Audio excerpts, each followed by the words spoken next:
machiegni e wechegi mago mag oyimore nyinga jailieta jaloko marwa en Wilson Ochuka.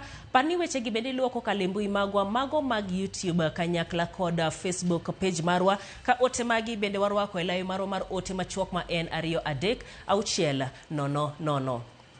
Mana en Jakom Riwruog Afrika kata AUC Raila Odinga owacho ni oyie kod duoko mar yiero mar jatend riwruogno makoro kaw kod Mahmoud Ali Yusuf mar piny Djibouti. Omedo ni jotend pinje Afrika manoluto ombulu kendo yiero Yusuf notimo kamano kaka ratichgi mar demokrasia. Odinga bende omedo ni pod obiro chiwore mar konyo e chenro mopogore opogore manyalo konyo chwalo Afrika e rang'iny mamalo.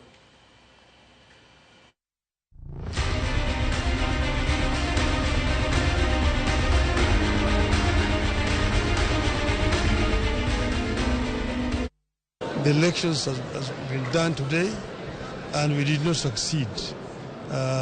Members expressed their democratic rights and voted for Mr. Yusuf. So I'm saying I accept the outcome of the votes and congratulate Mr. Yusuf for his victory today and wish him well in steering this movement forward.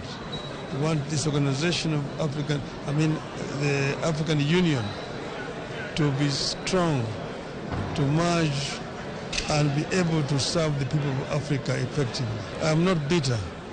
I'm very happy, in fact, indeed. And I'm still available to offer services to the continent in any other capacity.